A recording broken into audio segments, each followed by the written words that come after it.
Well, if you looked at the facilities and the access to facilities that train drivers had, you'd think it was the 19th century, let alone the 21st century.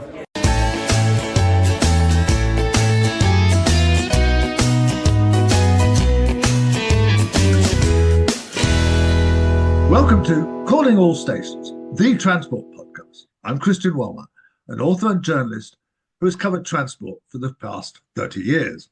In every episode, we try to keep you up to date with the most engaging news stories, policy developments, and interviews in the transport world. And this is a bit of a special episode as we are crossing continents for the first time, and I'm broadcasting from Tokyo, where I have been for a week. And with me, still in the UK, is my regular co-presenter, Mark Walker, who has spent decades looking at transport policies and legislations. So, Mark, what are we going to talk about today? Hello, Christian, and hello to our listeners. And the first time we're recording this from different continents, as you say, and in different time zones. You've certainly picked an interesting week to be out of the UK, because, of course, our top story is the big personnel change at the UK Department for Transport, where the Transport Secretary has quit and been replaced in the space of a few hours. So we'll be bringing listeners up to date with that, and also with our own observations on the new Transport Secretary. We will, of course, hear from you about your trip to Japan, and we'll be looking in particular detail at the Tokyo Metro, which you've been experiencing, and the high-speed network, mainline network in Japan, the Shinkansen network, which is the subject of the book that you're writing and the primary purpose for your trip to Japan. Later on, we'll be talking about matters much closer to home, and a campaign by train drivers union ASLEF to improve the toilet facilities for train crew. And then finally, en route to Japan, you dropped off in China, and you've got some thoughts on the maglev railway system there. Yes, Mark. It's both very timely that I'm in Tokyo and very untimely, because I have a knack of being away when there's major transport stories. So, look, I'm going to bring you a lot of news about the Tokyo Metro, which is, particularly appropriate and fortuitous that I'm here, and it's fascinating. But I have missed the big transport story almost of the year, and you've been still in Britain, kind of looking at that. So, what exactly happened to Louise Haigh? Well, let's just cast our minds back to the previous episode of Calling All Stations, where we reported on the very accomplished and confident appearance of UK Transport Secretary Louise Haigh at the House of Commons Transport Committee, where she, with her officials, had been discussing the work of the Department for Transport and the progress that they've been making since the general election in July on a range of transport policies, issues and initiatives.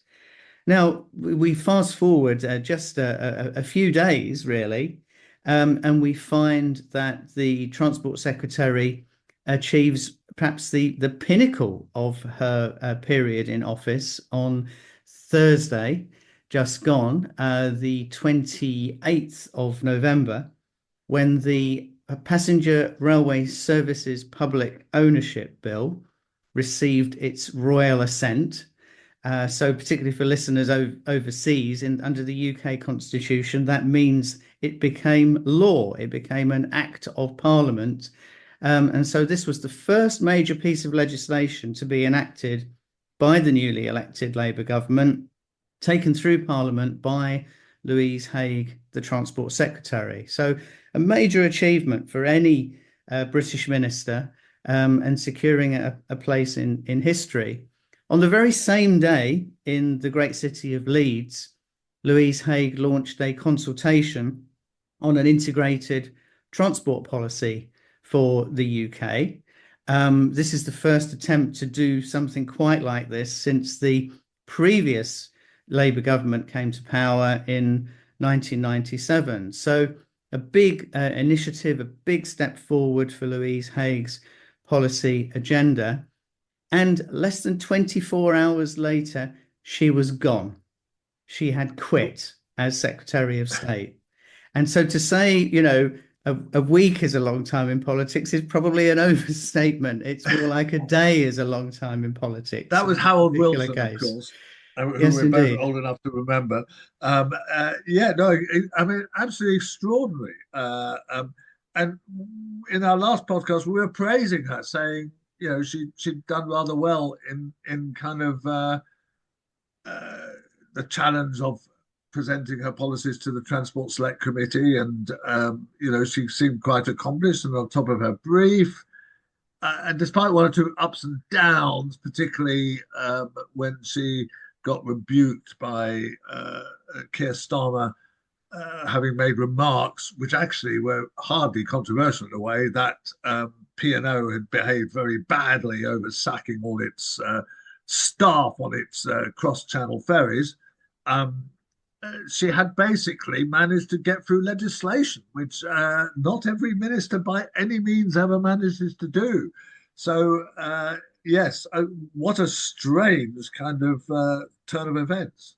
And of course, it was over a curious incident from long ago during a pre-parliamentary career, following an incident where, unfortunately, Louise Haigh very sadly was the victim of crime. And as listeners will probably know from the coverage, there was a problem related to a mobile phone which appeared to have been stolen, but then later turned out not to have been stolen. And this turned out through a convoluted process into a very, very minor criminal conviction, which had already expired from Louise Haigh's own criminal record. It had been spent. That is the correct expression. That's right. And yet, through some complexities of we're now being told the ministerial code, which governs the way that UK ministers are expected to behave, we found over the course of that very short period of a few hours that it was necessary for Louise Haigh to resign, and receiving tributes and plaudits from very many people, but nevertheless she returns. She continues, of course, to be a backbench Labour MP for her constituents of Sheffield Heeley, but has to serve in Parliament in that capacity now rather than a Minister of the Crown. And she jumped, which is interesting, and jumped very quickly, which two things about. One is that it does leave her open to be reappointed. I mean, you know, Peter Mandelson, for example, was once resigned and came back. Various other ministers have in the past gone and come back. And it seems that Keir Starmer, in his letter to her, which was a bit brief, which people commented on, but it certainly opened the possibility of that. But Mark, my journalistic instincts here have to come into play, and the story as she tells it is not really quite enough. And I think there's a bit more background to this that may or may not emerge, and may have been the reason why she went so quickly. It just seems a bit of a complicated story. That she says that it was, you know, because she did fail to tell them that this phone had then been subsequently found. But, you know, it doesn't strike me that that's enough to be a criminal offence, really. You know, is there something else? And obviously we can't really speculate on this, but I somewhat suspect that maybe more will emerge in the papers. We can be absolutely sure that there are squadrons of tabloid journalists are doing their best to see whether there is anything more. Absolutely. And Guido Fawkes and right-wing newspapers are kind of be hovering around this, you know, for the next few days. You know, we'll see what emerges. But look, in a way, it's a very sad story. You know, here is a young woman. She was the youngest ever female cabinet member. She seemed to be on top of her brief. I must say that I wasn't sure that she was engaging sufficiently with the rail industry. Certainly, that was a feeling amongst some of the people I talked to, that they were quite impressed with her, but they just didn't feel she was around enough, appeared enough at conferences, kind of engaged with people. And I presume this must be true in other aspects. Certainly, she did engage with the sustainable travel, active travel people. And certainly, she, as I mentioned in a previous podcast, she had spent a day with Chris Boardman, who's the boss of Active Travel England, and the former cyclist, and a fantastic fellow who has kind of done a lot for sustainable travel. And he seemed to have persuaded her of the importance of this. And then she got herself, they gave her a bicycle, an electric bicycle, to ride around Sheffield. And, she seemed to be impressed with that. And this integrated transport policy was also part of that. So she was certainly seemed to be on top of her brief. And now we have to start all over again. Well, indeed. And the other side of the coin, of course, is that we now have a new UK Secretary of State for Transport appointed within about 8 hours, I think it was, of the resignation of Louise Haigh. So that new Secretary of State for Transport is Heidi Alexander, who had been serving as a minister in the Department for Justice and is the Member of Parliament for Swindon South. And although Heidi Alexander was only re-elected to Parliament at the general election in July, she's had a previously quite sort of illustrious career as a Member of Parliament, a member of the Shadow Cabinet, and then subsequently of particular interest, and perhaps part of her qualifications for securing the Secretary of State job, was that for some time, some years, in fact, she was the Deputy Mayor of London, responsible for transport under the leadership of Mayor Sadiq Khan. So Heidi Alexander brings a very kind of senior and serious experience of transport and a number of different transport modes into the role of Secretary of State. And in fact, you've had some dealings with Heidi, haven't you, Christian? No, absolutely. I did when she was deputy mayor. I met her several times.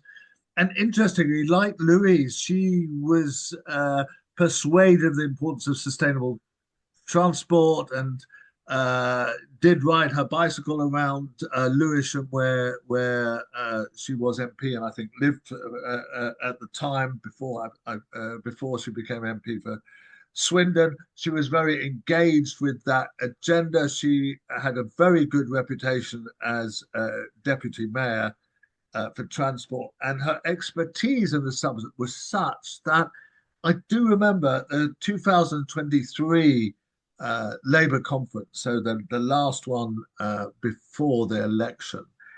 There were a lot of rumours flying about that she was being lined up for the transport job on the expectations that she would win Swindon South, where she's from, by the way, she's from Swindon, that she would win it and get back into Parliament. And there were rumours that she would actually be getting the Secretary of State for Transport job rather than Louise Haigh. But as you say, Keir Starmer put her in justice. Louise kept her job despite these rumours, and now she has been elevated to the Secretary of State job. And I must say, this is a great appointment. I'm really looking forward to meeting her again and hearing what she has to say. But I think she'll hit this agenda running. Rumours are that she's going to look at everything again, that she's not going to just accept everything that's going on. But so, of course, there's all the important agenda of establishing Great British Railways, of continuing the sustainable travel agenda, let alone issues in aviation and shipping and so on. There's all these important issues, and of course HS2 hangs heavily over any new transport secretary. So it's sort of certainly going to be a busy brief, but there couldn't have really been a better appointment. That somebody who has some experience in this. I mean, thank God. How many times, Mark, have we seen transport secretaries who arrived and they kind of have absolutely no experience of this. I remember meeting Philip Hammond and him taking me to his office in 2010 and saying, why can't they stop the trains from going through level crossings and allow the cars to go through first? Because there's lots of cars around Egham where I'm where in my constituency, and they have to wait for these trains to go through, and it does, can't we change that? So Heidi Alexander is not going to be asking questions like that. Christian, as listeners know, you are in Tokyo talking to us from that great city, and you've been using the metro. Tell us all about it. Well, I mean, this is, as I said, a fantastic coincidence that Tokyo Metro it's in a consortium with another Japanese company, and of course led by Go Ahead. But nevertheless, clearly the thinking behind it must be that they can bring some expertise and help solve the problems of the Elizabeth line. But let me tell you, the system is so different here that there is going to be this massive culture shock on both sides. Anybody from the Elizabeth line who comes over here and looks at this system here, or anybody from Tokyo Metro who goes over to look at the system in London, they are incredibly different. So first of all, there's a matter of scale, right? Every day, some 20 million people use the rail system here. The various kind of suburban services and 13 underground lines, which include some deep lines as well as some surface lines.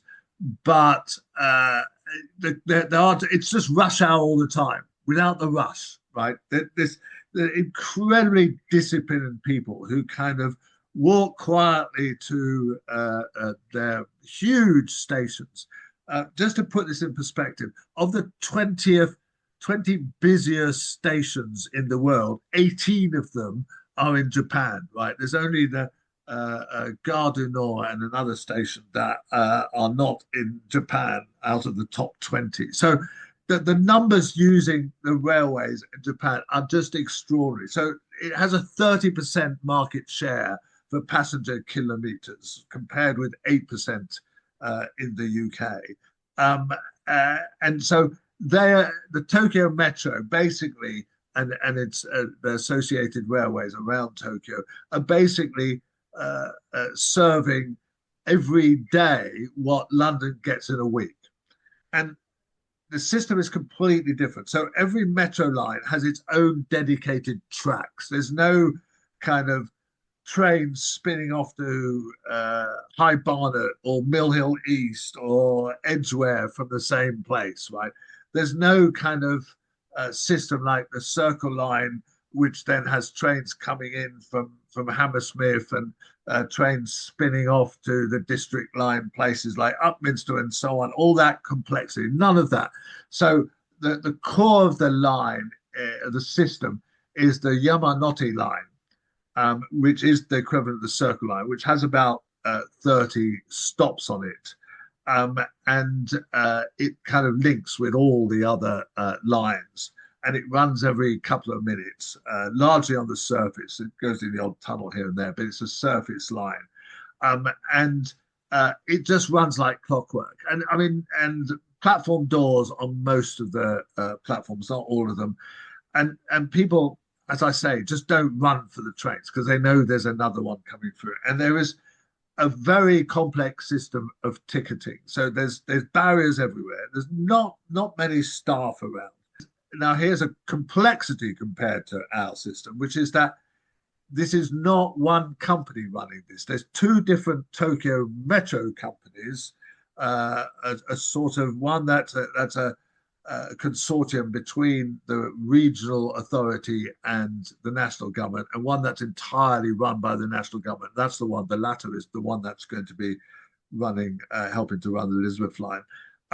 And then there's also some private companies involved. So your ticket, the ticket that I buy most days for the JR lines, which are the majority of the lines, don't work on some parts of the underground. So you have to get another ticket and you have to transfer through these barriers with this ticket, and then you have to buy a different ticket. So this morning I went out to a suburban place called Futako Tamagawa, and where I changed a huge station called Sibaya, I had to buy another ticket. So that's not. Now most people have a stored value ticket like an Oyster card where they just kind of flash it. The barriers don't close every time. They stay open the whole time, and only when there's a problem do they close. So that saves an enormous amount of time. And the barriers are long enough to ensure that they close in time to trap anybody going through. There's none of this jumping over the barriers that you see a lot in Paris and see occasionally in the UK, people pushing through the barriers and so on. It's totally law-abiding and kind of disciplined.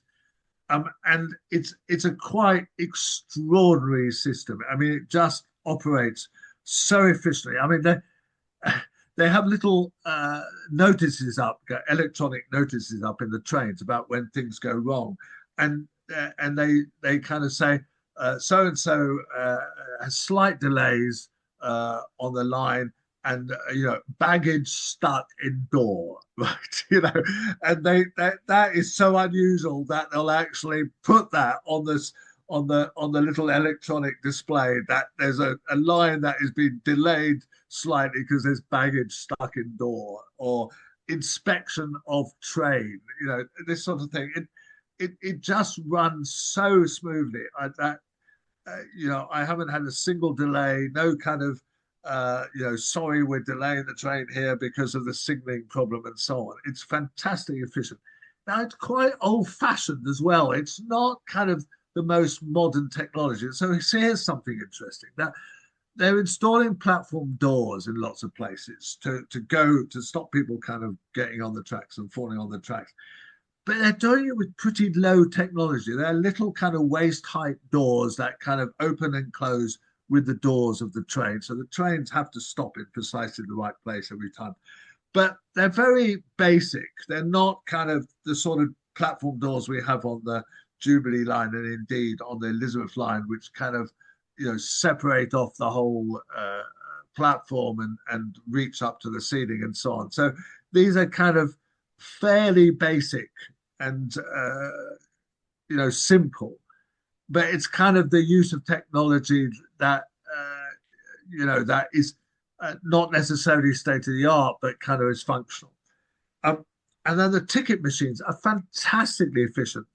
You put in kind of 1,000 yen, which is equivalent of £5. They're very cheap. The journeys are very cheap usually, but there's different prices for every journey, right? So if you don't have one of these cards, you have to look at the display and it tells you exactly how much you're paying. But you put in your 1,000 yen, and it gives you the change as one splurge. It doesn't kind of go tick tick tick, kind of listen, issuing all the coins or your change. It just goes, and it all comes out as one go. It's calculated absolutely instantly. Here's your change. Boom, pick up the ticket. Boom, next person. And this seems to absolutely work, absolutely perfectly every time I've used it.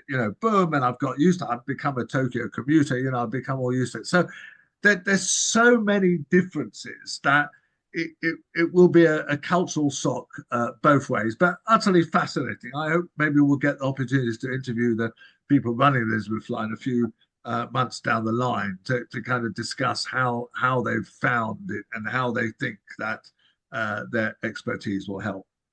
So let me just ask you a couple of things there from a kind of customer perspective. So, I mean, I've never been to Japan, and some of the impressions I have of using public transport in Japan are really ideas of very heavily loaded trains with uniformed gentlemen with white gloves sort of cramming passengers in before the doors close. Is there anything like that? Have you had any sort of experience of that? I think that's rather like the view of Indian Railways with everybody hanging outside and sitting on the locomotives and stuff. That is the standard picture of it, and it's long, long gone, and it isn't quite like that, although they are very crowded. Indian trains are very crowded. And I'm going to India in February, so we'll report from there. So that's something for listeners to look forward to. But no, I think that's a rather old-fashioned view. That I think they've modernized it. I've seen no kind of gentleman with white gloves kind of pushing people onto the trains, and I've been on the deep tube lines at rush hour, and there was nothing like that. They're certainly crammed, but I think they've sorted out those capacity issues. They built lots of new lines. They're continuing to expand the system, and they seem to have dealt with that. So it's a very smooth process for passengers. I mean, everybody just goes through these barriers, barely without. But these barriers, can I just pick you up, because you said the barriers are default open. Yes. Is that right? So how do they do? I would therefore think that you would need a lot of presence of uniformed staff to deal with antisocial behaviour and potential overcrowding issues and so on. But you said that the presence of uniformed staff was actually quite low. Yes, is it just because the Japanese people behave better? Partly because they behave, but partly the barriers are 2 or 3 times the length, right? So the barriers are probably about 4 meters long, right? So, and the barrier is at the end. The gate is at the end. So if you try and get through, it snaps shut before you can get through, right? However fast, if you're even Usain Bolt, you wouldn't get through by the time it shuts. And the ticket, you put your ticket in. I mean, most people don't have a ticket. They just have these IC cards, which they kind of flash, or their telephone. They just flash their telephone at it. But because I'm using ticket. And so you're still presenting a ticket of some kind at the barrier, but it goes through so quickly. It just goes instantly at the end of the barrier, which is, as I say, about 4 meters long. It just goes through so quickly. And if I, as happened to me, and this operates on the Shinkansen as well. It has happened to me. I had the wrong ticket. There was no way I could have got through the barrier. It kind of immediately stops you. I retrieved my ticket, and I then there was a uniformed person who then kind of helped me out. But that was on the Shinkansen. There aren't many uniformed people around. So when I had the wrong ticket on the metro, I then had to go to a little office and pick up. But the ticket offices are tight. They don't sell tickets. The offices don't. Sorry, they're not ticket offices. They're just little booths where they sort out problems and give you a bit of information. Right. But you have to get your ticket from a machine. You have to become adept at using these machines. They are in English. You press a button that says English. Otherwise, it would be very difficult. But you can. Well, that's amazing, isn't it? Because I'm sure our machines aren't in Japanese. So they certainly aren't. No, or any other language for that matter. Yeah. But they are only in English. Although some of them offer Chinese and kind of a few other languages as well. And you have to become adept at dealing with this. But as I say, they take in the notes. There's no issue with them. Nothing gets stuck. It kind of gives you the change instantly. I mean, it's fantastically efficient. And no, you've mentioned, of course, the Shinkansen, Christian, there, and you're actually in Japan primarily to research your upcoming book on high-speed rail travel. And so can you give our listeners a taste of the Shinkansen experience? Well, that's equally fascinating. I mean, as somebody who's been writing about railways for 30 years, I probably should have been here before, because it is a unique and fantastic experience. Of course, they've just celebrated the 60th anniversary of high-speed rail. They were the first high-speed rail. It was introduced in 1964, built in just 3 years, by the way. To go with the Olympics in 1964 to showcase really Japan. You can't exaggerate how Japan was completely destroyed by the war, and the cities were flattened. there's very few old buildings left in the major cities in Japan, and that's partly development, but partly because they were flattened by the war. So the Shinkansen was part of Japan emerging into the modern age, and it's an amazing system. So at the time, the railways were all nationalized with Japan National Railways. They had a very bad reputation. They had, lots of strikes. But Shinkansen was created as a separate railway. It's kind of also, it's a different gauge, right? The gauge is 3'6" in Japan with most of the railways. This was standard gauge, 4'8.5", deliberately, so the Shinkansen can't run onto normal tracks without an extra rail being put there, which does happen in some instances. And it's so frequent, right? That Japan is ideal for high-speed rail, right? Because everybody, not quite everybody, but nearly everybody lives in the coastal region, mostly between Osaka. About 60% of the population lives between Osaka which is 500 kilometers away from Tokyo, and that's the main Shinkansen route. Although there's now 4 or 5 others that go to other parts of the country, and there's basically one every 3 or 4 minutes, right? Running, and it runs to a fantastic efficiency. That's amazing. That's I know, that's seconds of delay. They have up to 17 trains an hour on the tracks, which is actually the capacity they're trying to build HS2 to. But they you have to remember again, this is dedicated tracks. There's no trains spinning off the rest of the network, apart from right at the edges. Where there's less frequency. There's no kind of junctions. They stop at intermediate stations. There's 14 intermediate stations between Tokyo and Osaka, but they're all off the main track, right? So if trains are stopping there, they go off the main track, stop at that station, and rejoin it. They don't kind of stop on the tracks and get in the way of the through trains and so on. And that's all kind of programmed. I've seen the diagram. They still do a graph paper with diagrams of the trains and stuff, and how they cross over at certain places, and when there's a fast train going through rather than a slower train. So I mean, it's fantastically organized, and it's a slightly soulless experience. It must be said that it doesn't go through fantastically beautiful country, apart from, of course, the site of Mount Fuji, and there's a photograph of me and Mount Fuji will go on our website, I hope. But Osaka to Tokyo is almost one continuous town, right? I mean, it's just built up most of the journey. Low-rise housing, unlike in China, where all the housing is kind of high-rise and in this huge, comes on 40, 50-story high blocks. Here, most of the housing is low rise, and extends kind of very widely in these cities, which all have underground systems and fantastic local transit systems, and so the Shinkansen journey is not exciting in terms of scenery, and it's a very banal. The inside of the Shinkansens are quite old fashioned.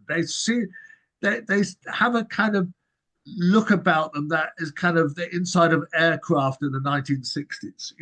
They're kind of, it's not kind of jazzy modern stuff. It's kind of very functional. The seats are perfectly comfortable. There is quite a lot of legroom.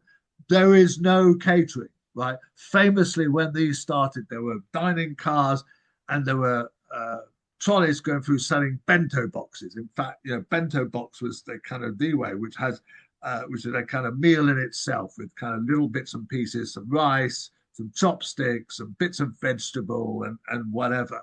And they don't sell them on train. You have to buy your bento box before. But now here's again, and that surprising thing about Japan: it's very cheap.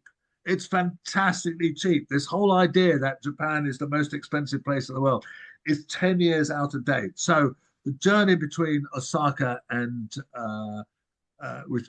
Tokyo, which is 500 kilometers, 70 quid, standard price. No dynamic pricing, right? Whatever time of day, it's 70 quid, right? Which is not bad for 500 kilometers. Obviously, they're first class, but as I say, no catering on board. So you bring your bento box. The bento box was 7 quid, right? And it was a meal. It wasn't a Pret sandwich that you still left you hungry, right? It was like a whole full meal with the chopsticks. Kept me happy for 20 minutes, kind of fiddling my way, eating this lovely food. 7 quid, right? The underground, a day's pass on the JR lines, not on all the lines, but with JR lines are the main lines, is 760 yen, which is basically £3.80, right? Everywhere. And you can use it for as many journeys as you want, so on. So Japan is incredibly cheap, and the transport is incredibly cheap. The government only sets the maximum fare. It doesn't kind of make these various companies have particularly low fares, but it does set a maximum fare and doesn't allow them to charge above that. And there's been very little inflation in this country over the years. In fact, there's been some deflation in some of the years. There's been not an enormous amount of economic growth. The prices have just stayed the same for a long time, and everything is fantastically cheap. So look, here's a bit of advice. I mean, if you want a cheap holiday with fantastic railways and fantastic scenery outside the kind of main towns, there's wonderful mountains, Mount Fuji, but also lots of other hills and places to go to visit Japan. And I'm not paid for by this. This is not advertising for Visit Japan. It's the fact that it is a fantastic country to visit. Absolutely fascinating. The only trouble is the jet lag, which I'm still suffering from after a week here.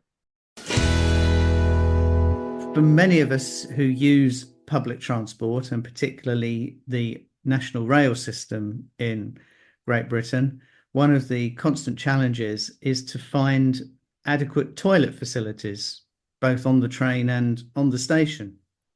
But imagine if you're driving the train or working in some other capacity on the train, what kind of toilet facilities do you have access to?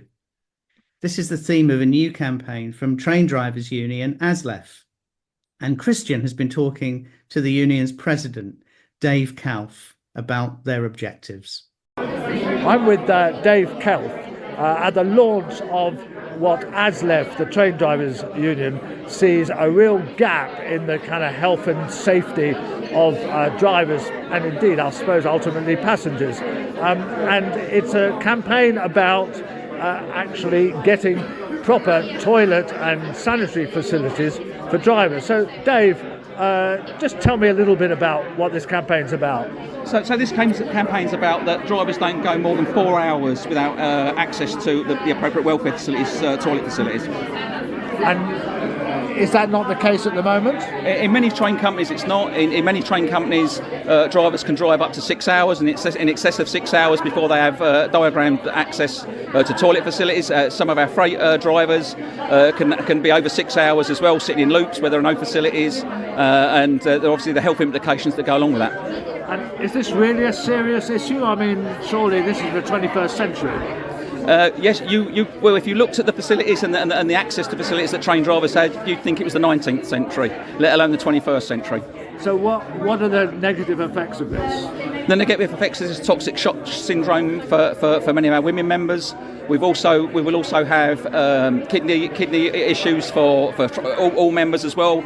As I've said before, the NHS recommend that you empty your bladder between every 3 and 4 hours, and we've picked the higher end of that, the 4 hours that drivers should have access to toilet facilities, so they don't have these health implications. But wouldn't it be massive costs for the train operators to ensure that this is possible? Well, the cost comes from what happens with an unhealthy workforce. That's the true cost, people's health and well-being, and that's what's at the heart of this. It's not a productivity issue, it's not an industrial issue as such, it's about the health and well-being of the people they employ. And there is an irony about for employers in the rail industry to say that, because many of the industry meetings we go to, they have a personal comfort break after 2 hours. So why should train drivers work in excess of 4, 5 and 6 hours before they get the comfort break? But have you actually got evidence of drivers being adversely affected by this? Well, we have our survey where we had over 3,000 replies of drivers giving examples of going to the toilet in lunchboxes, newspapers. Lucozade bottles is quite a regular occurrence. We had the unfortunate fatality of a driver at West Worthing where the RAIB and the ORR put an improvement notice on the company there at the time following that incident. Because what happened to him? He previously drivers would use bottles to go to the toilet. This is my understanding, and the company put a notice out telling him not to do that anymore. So the driver got down trackside and was struck by a train. And part of the RAIB recommendations was about putting in that they'd failed. Sorry, the ORR said they'd failed to put in proper welfare facilities at that location. So what specifically are you asking of the train operators? Well, we're asking Great British Railways or whatever. Well, it's all operators, Tox and Fox, whomever the employer is. We want drivers to not drive for more than 4 hours without having a diagrammed access to toilet facilities, wherever those toilet facilities are on stations, depots or sidings, as part of the health and well-being of their employees. And would that require massive change in kind of current practice? We don't think so. No. 4 hours is a very long time to be on duty before getting the appropriate break. Right, and so what's the steps in your campaign? How are you going to go about changing this? Well, to start with, this is obviously the launch of our campaign. We've spoken to the ORR, who couldn't make it today, who are going to organise a roundtable industry meeting to make improvements to welfare facilities, and we will bring the industry with us because our argument is strong. You're going to work with the other unions on this? Yes, if we need to. Okay, well, thank you very much, Dave. That's really interesting. No, thank you, Christian. So, Christian, that was an interesting insight into an issue that we British are still rather shy of talking about. Yes, I think, it was a great one to raise, actually, because there are real issues, as Dave said there, about drivers having kidney problems as a result of that and so on. And I must say, just to go back to Japan, there are fantastic toilets everywhere here. They're always amazingly clean and open and wonderful, and they also have just an amazing toilet system. So amongst all the other things they have, they still have public conveniences, which virtually our towns and cities don't. Here's Christian's final thought from the departure lounge. Well, on my way to Tokyo, I stopped off at Shanghai for long enough. After a little bit of hassle, they let us out because it was 7 hours. It was this beautiful sunny day in Shanghai morning. And I thought, well, here's an opportunity to test the maglev. And the maglev is operating from Shanghai Airport to actually a place in the middle of nowhere in the middle of Shanghai, which is not quite in the center of Shanghai, which is quite far off the center. So you have to take the metro there. But so I did that. And I must say, the maglev is an amazing piece of technology. It runs at 300 kilometers an hour. Now that's interesting because actually it's capable of 450 kilometers an hour, but it doesn't do that because it uses up too much energy. But it's a smooth experience, gets you to downtown amazingly quickly, and was kind of reasonably well used. But there is no way that this is economical. And indeed, they're building a maglev here in Tokyo that is going to stretch, I think, as far as Nagoya initially. It's about 100 miles. And that has hit huge difficulties because a mayor of one of the local authorities on the way kind of objected to it and said, well, you're going to take all our water. He stopped the project for several years. The mayor has now been ejected and replaced, and progress is kind of going ahead, but they won't give me a date as to when it's open. They wouldn't give me a trip on it because they say, well, we only do trips very occasionally, and there is a 35-kilometer section that's open.